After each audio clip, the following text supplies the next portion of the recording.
faut pas qu'il lâche. C'est dans la tête aussi, ça fait mal partout. Mais c'est surtout dans la tête que ça se passe. Un petit coup de rafraîchissement sur la nuque, ça fait quand même du bien. Et puis derrière, ben, c'est un petit peu le vide. Hein. Pour l'instant, statu quo. C'est le podium qui se dessine là. Ah, Rasmussen, oui, Contador et Cadel Evans. Il reste 6 km, mais ce sont les plus difficiles et ça peut basculer là. Tout peut encore arriver. Ah, ça va être évidemment très difficile de les séparer, les deux leaders. Si Cadel Evans arrive à rester avec eux, c'est peut-être une solution. Sastre qui passe à 50 secondes. Pour lui, en vue du général. Sastre, voilà, le voilà aussi à l'image. C'est vrai que maintenant c'est le défilé. Laphammer là qui essaye de rentrer au rythme. Encore une attaque de Contador qui n'arrête pas avec ses attaques, mais qui n'arrive pas vraiment quand même à mettre en difficulté le maillot jaune. 4e fois. C'est terrible le nombre d'attaques que peut produire Rasmussen. Non, pardon, Contador, mais par contre, il n'arrive pas à faire la différence comme l'autre jour dans le Galibier. Et Laphammer qui revient à la hauteur de Cadel Evans. Alors attention, parce qu'effectivement, il y a 1 minute 25 de bonus d'avantage pour Evans sur Laphammer au classement général. Mais là, je vous le disais, le podium se joue au niveau de la première place et au niveau de la 3e. Marquage est 3. C'est à celui qui va craquer le premier.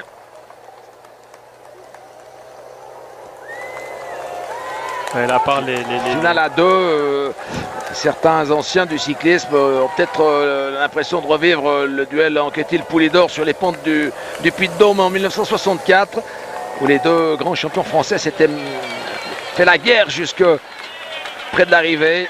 Anquetil avait un petit peu bluffé Poulidor, qui n'avait pas clenché ses chances et qui n'avait réussi à le distancer qu'au sommet, trop près de l'arrivée pour gagner le tour.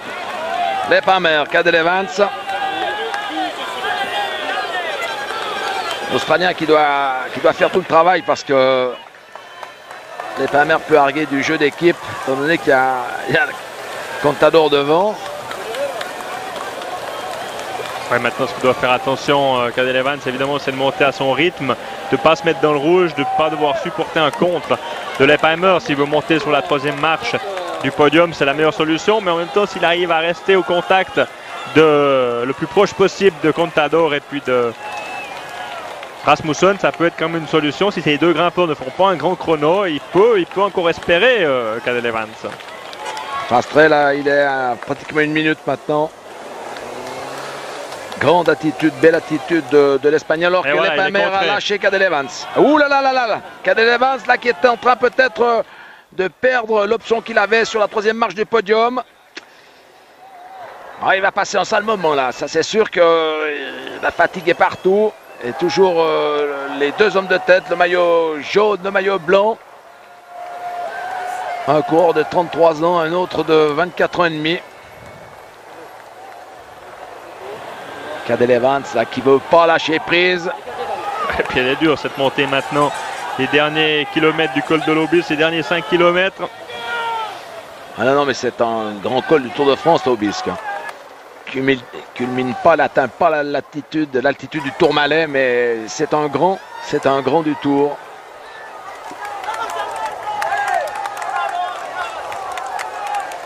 Bah, il n'est pas très loin de Laphammer. Il n'a peut-être pas tout perdu, Cadel. Hein. 5 km. Ouais, je suis pas sûr qu'on arrive pas à la différence dans ces deux hommes de tête. C'est quelque chose de difficile. Laphammer qui revient. Ouais, alors ça c'est quand même, ça c'est incroyable ça. Rasmussen qui demande un peu de place devant lui. Laphammer, l'Américain là. Alors la victoire d'étape qui peut se dessiner là. Rasmussen qui devient un petit peu nerveux évidemment. Là il doit être un peu tendu. Il y a beaucoup de monde. Et il faudrait peut-être qu'il y ait une deux motos de la sécurité et de la gendarmerie pour lui ouvrir la route. Parce qu'évidemment on joue un petit peu avec ses nerfs. Ouais, c'est pas tout à fait normal ça. Ouais, d'autant plus qu'on est quand même avec un Espagnol. Et on est vraiment au pays espagnol ici, pas loin. Hein, je veux dire, il y a beaucoup d'Espagnols, donc ils s'inquiètent un peu à mon avis. On a le droit de se poser quelques questions. Soler, ça c'est le groupe des coureurs qui sont distancés. Ouais, je pense que là...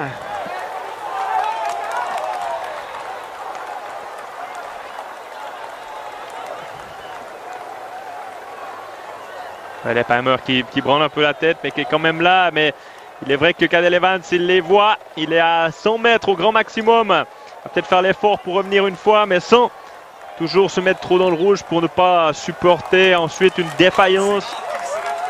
Ouais, pour l'instant, ça se passe encore, ça se passe pas trop mal là pour le coureur australien. Allez, Cadel. Ouais, il y a 50 mètres, 50-100 mètres, pas tout à fait. Et dans un petit moment, là, dans quelques hectomètres, on va arriver à Gourette, à 4 km de l'arrivée. Et puis ensuite, ça sera la dernière partie de l'ascension. Ça se traite à 1 minute 8. Valverde, il est loin. Ouais, on sentait qu'il n'était pas fait pour ses arrivées en côte, Cadel Evans. Mais enfin là, il tient son rang et il n'est pas certain non plus que Lep Hammer. Ouais, Lep Hammer qui attaque, Lep Hammer qui attaque. Ça, c'est bon pour Rasmussen parce que c'est l'Américain qui va lui ouvrir la route. Ouais, Lep Hammer qui essaye, qui sait que lui, il peut aller chercher également une place sur le podium s'il arrive à distancer. Ouais, là, il a des gestes d'humeur, attention, hein, parce que Contador va peut-être en profiter. Rasmussen qui est tendu, hein, qui est très nerveux sur ses derniers 4 km. Moi, je dois dire que là, c'est pas tout à fait normal. On voit pas de moto. Hein. Ça nous rappelle un petit peu les ascensions difficiles vers l'Alpe d'Huez, où l'organisation du Tour parfois a été un peu débordée par la ferveur du public. Et on a dû mettre des barrières maintenant sur 4 ou 5 km parce qu'il y avait trop de monde. Ça pouvait rendre la course un peu irrégulière. Mais là, attention, attention, attention. Hein. 4 km. Lep Hammer qui s'écarte, Rasmussen qui veut pas passer. Il a bien raison de les mettre devant. C'est lui qui ouvre la route. Et ça va empêcher Contador d'attaquer ce public trop serré, peut-être bien. Et c'est Evans qui revient grâce à ce petit jeu. On sent bien qu'ils sont pas à fond, hein, les hommes de tête. En tout cas, Rasmussen et puis Contador. Lep Hammer, j'en suis moins sûr, mais ça va permettre peut-être à Cadel Evans de revenir dans les héros. Ça lui donnerait un petit bonus supplémentaire, un petit espoir de coller à Lep Hammer.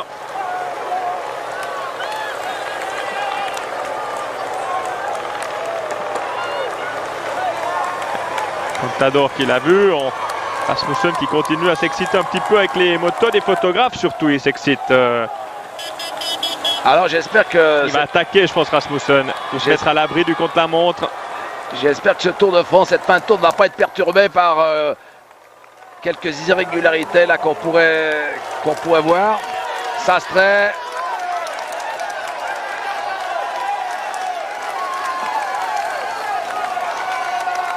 Ouais, il se défend bien, Sastre. Vraiment aujourd'hui, c'est le héros un peu de cette journée avec cette longue échappée. Il est toujours là, il ne craque pas. Il a pris un petit coup de barre, comme l'on dit, c'est normal.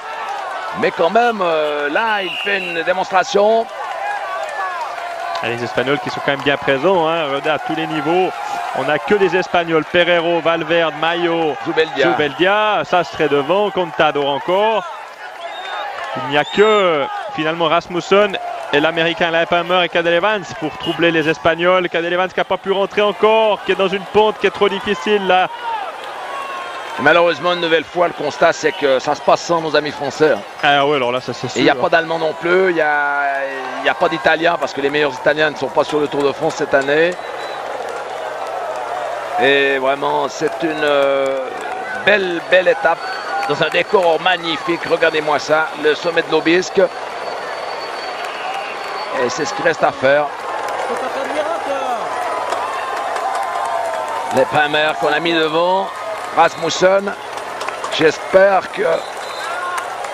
Je pense qu'on va arriver bientôt dans les barrières. J'imagine qu'on aura mis des barrières. Peut-être que Rasmussen va attendre ce moment-là pour attaquer. On a l'impression qu'il est tranquille, hein, Rasmussen. Enfin, il est tranquille, façon de parler, mais il peut débattre avec les photographes. S'il était à bloc, il ne pourrait pas s'amuser comme ça, à s'exciter envers les motos. Donc, il est de loin pas au maximum de ses possibilités, Rasmussen.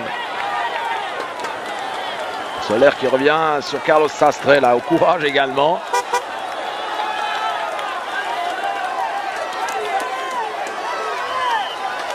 Je dois dire qu'il n'y a pas un sport où le public est si proche de ses idoles et des pratiquants et des athlètes. Là, c'est vraiment quelque chose de tout à fait particulier. Cadel Evans qui reçoit le soutien de quelques anglo-saxons.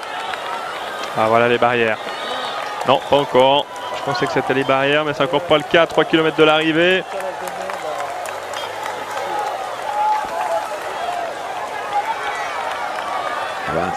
Ah, il doit se battre, Evans. Il doit se battre, mais pour l'instant, il perd quasiment rien. Il est toujours au contact. Allez, Cadel, c'est décisif. Hein. C'est le podium, c'est la 3e place du tour là, qui se dessine, qui est promise. Faut pas craquer. C'est plus facile de dire que de faire. Ça, c'est sûr. Tous les encouragements qu'on lui donne. Une critique, évidemment. Toujours les Palmer qui assurent le rythme, qui essayent de reprendre un petit peu de terrain à ce diable de Cadel Evans qu'on aperçoit là-bas au fond. Il a 1 minute 25 de retard sur Cadel Evans, les Palmer.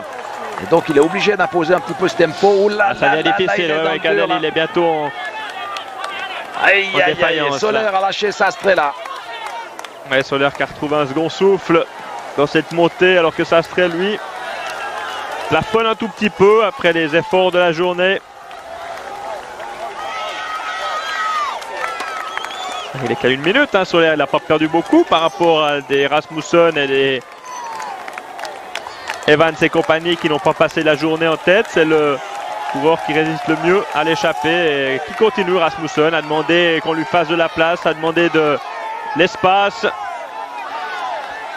Ouais, ça doit être quand même quelque chose de nouveau pour lui. Ceux qui ont l'habitude, comme Armstrong à l'époque, de faire la course en tête et de dominer ces étapes de montagne, étaient familiers de ces situations. Donc c'est quand même très très dommageable pour le système nerveux, parce qu'on peut craindre le pire, on peut craindre le geste un petit peu inconsidéré ou inconscient ou volontaire d'un spectateur un peu plus passionné que d'autres, un peu plus fanatique aussi, je dirais. Il n'est pas rassuré, le Danois. Oh, il n'est pas rassuré, surtout avec le procès d'intention qu'on lui fait dans les journaux. Mais là, il faut être très attentif, parce qu'il y a des spectateurs qui traversent la route. Il y a des drapeaux, il y a des hampes de drapeaux qui se présentent devant les coureurs. Et donc, il ne faut pas passer trop près, mais bon, plus facile aussi à dire qu'à faire.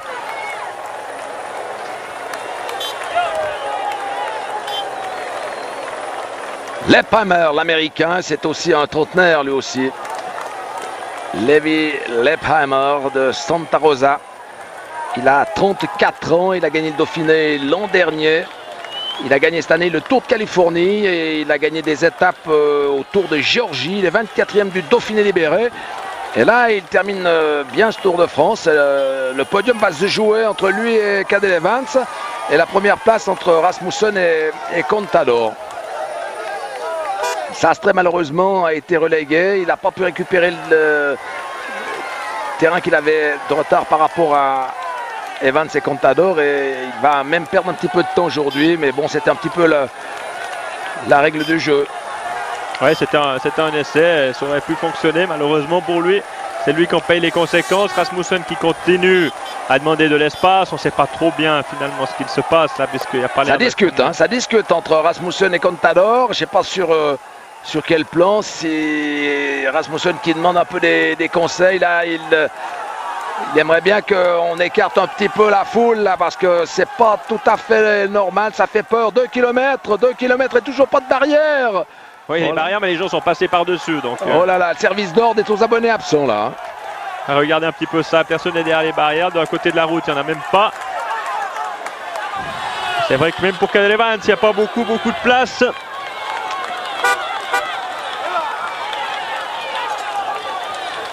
Il n'est pas loin, Cadel. Il est à une petite quinzaine de secondes. Il reste moins de 2 km. Alors, pour l'instant, il y a 20 secondes de bonification à prendre au sommet. Ça sera très, très important pour la suite du tour. Alors, on imagine que ça sera soit pour Contador, soit pour Rasmussen. On va jouer les bonifications, là, c'est clair. Cadel. Qui doit se battre, lui, pour revenir éventuellement sur le groupe. Il n'est pas loin, il a toujours une quinzaine de secondes de retard, mais il n'arrive pas à les boucher. Leipheimer qui fait le rythme devant. Belle vue aérienne là, de cette belle région du col d'Aubisque, dans les Pyrénées-Atlantiques, au-dessus d'Aubonne, au-dessus de Larouns, au-dessus de Gourette, l'une des plus belles stations de ski des Pyrénées. Ce col d'Aubis qui permet de relier la vallée d'Osso, là où on était tout à l'heure, à celle du Gave de Pau. Voilà les barrières. Alors Rasmussen doit être quand même content là. On est à 1,5 km. On aperçoit l'arche de la Flamme Rouge là-bas en haut. Et je dois dire qu'ils peuvent pousser un ouf de soulagement, mais c'est vrai que c'est un petit peu inquiétant.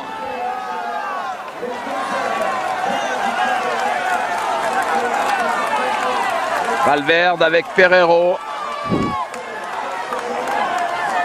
Les deux coureurs qui n'arrivent pas à être au niveau des protagonistes de ce tour. Tous les jours dans les Alpes et dans les Pyrénées, ils auront été quasiment lâchés, ont perdu du terrain. Attention à l'attaque de Contador là en 3e position. Contador qui... Moi, je crois qu'il n'est pas si bien aujourd'hui, Contador. Ouais, c'est possible, mais bon, il aperçoit la Flamme Rouge.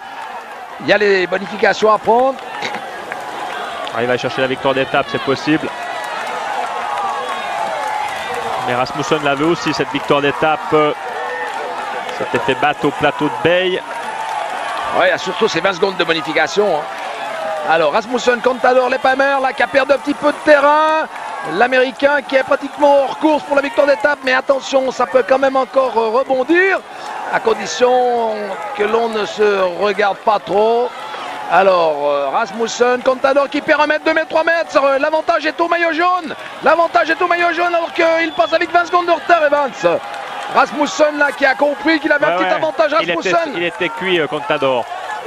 Contador, il était cuit, on l'a bien senti. Ses attaques n'étaient pas aussi saignantes et il était content de rester dans les roues alors que Rasmussen l'a compris tard, très tard. Eh bien, c'est peut-être le Tour de France là qui est en train d'être conquis par ce diable de Michael Rasmussen.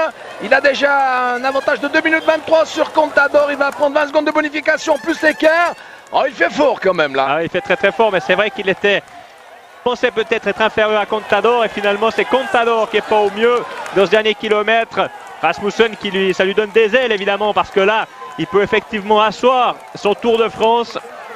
Et regardez, il est content d'avoir Leipheimer, Contador, pour l'emmener. Alors là évidemment c'est un coup de moins bien pour Contador, mais malheureusement pour lui ça tombe au mauvais moment et le mauvais jour. Regardez un petit peu l'écart déjà qu'a fait Rasmussen, c'est impressionnant.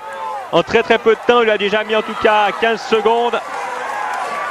Rasmussen qui va finir au sprint.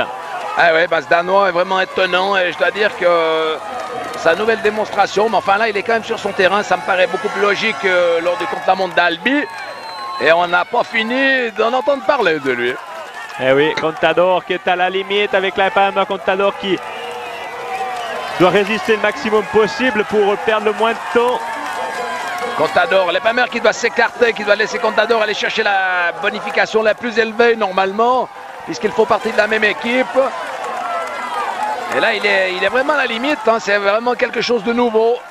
Le coureur espagnol qui nous avait montré des qualités d'attaquant vraiment tout à fait exceptionnelles. Et voici l'arrivée victorieuse de Rasmussen, 2e victoire après sa réussite de Tignes dans les Alpes. Mais alors là, c'est peut-être encore plus important. À Tignes, il y a 10 jours, il avait gagné l'étape et pris le maillot jaune, qu'il porte depuis ce jour-là. Mais aujourd'hui, c'est peut-être encore plus définitif, décisif. Ouais, parce que là, c'est presque une victoire sur le Tour avec le maillot jaune. Et peut-être la victoire totale aujourd'hui pour Rasmussen. C'est quand même peut-être un petit peu téméraire de l'affirmer parce que quand la montre sur 57 km à plat sans aucune difficulté, il sera peut-être un petit peu moins avantagé que sur le parcours d'Albi. Voilà, c'est parfait, c'est gagné. Top. Premier Rasmussen, 2e victoire. Et c'est Leipheimer qui n'a pas attendu. Ouais, mais ça c'est pas bien joué ça. Mais alors on va les mettre sur le podium aussi, Leipheimer. Ouais, on joue le podium là. On a compris qu'on ne pouvait plus gagner le Tour avec Contador. Alors la Discovery a joué le podium là. Ouais, les deux peut-être qui veulent écarter Cadel Evans. Leipheimer.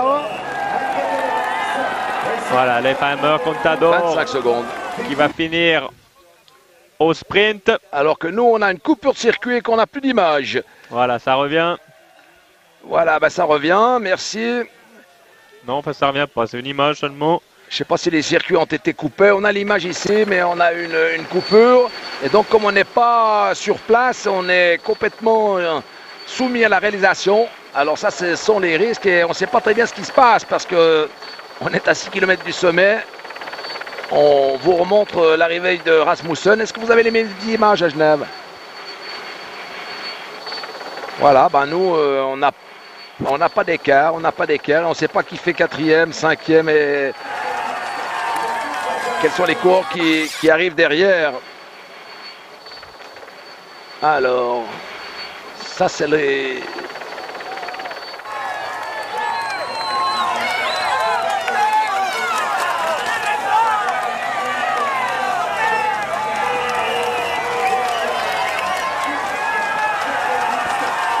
On vous remontre l'arrivée. Leipheimer et Contador.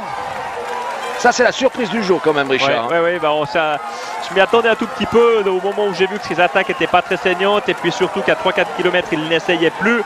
Lui qui voulait aller chercher du temps aujourd'hui par rapport au contre-la-montre, revenir sur Rasmussen, ça paraissait le terrain idéal pour Contador qui avait vraiment fait des démonstrations dans la montagne et je pense que s'en est pas rendu compte tout de suite justement Rasmussen. Et à un moment donné, lorsqu'il a vu qu'il avait la possibilité, qu'il restait qu'un seul kilomètre, il a attaqué. Disons qu'il a dû être rendu un peu prudent par les attaques à répétition vers le sommet du col de Perresourde il y a 2 jours. Il avait réussi à revenir, mais in extremis, sur la 5e ou 6e attaque de Contador. Et je pense que dans son esprit, il ne pouvait pas tellement s'attendre à ce que l'Espagnol ne soit pas au mieux aujourd'hui. En tout cas, c'est une belle réussite. C'est une réussite très, très importante, sans doute décisive pour la conquête du maillot jaune à Paris. Un Danois qui va peut-être succéder soit un Américain, soit un Espagnol, puisqu'on ne connaît pas toujours le nom du vainqueur de l'édition 2006.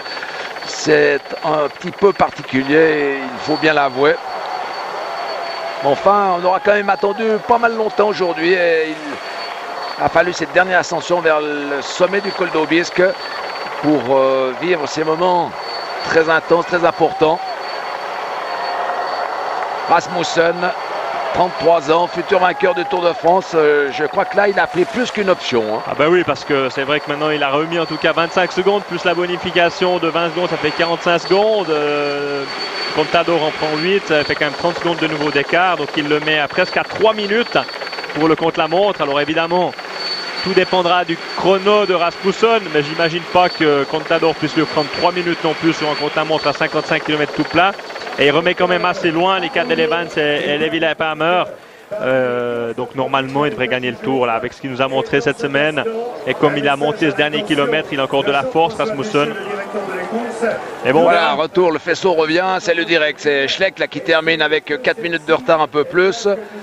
Alors malheureusement, on n'a pas pu vous donner les noms des coureurs qui sont arrivés derrière les hommes de tête. Il y a Soler qui a dû faire 4e, il y a Sastre qui a dû faire 5e. Et derrière, c'est la grande inconnue. Il y avait Pereiro et Valverde ensemble tout à l'heure. Peut-être qu'avant de rendre l'antenne, on aura quand même l'occasion d'obtenir les résultats.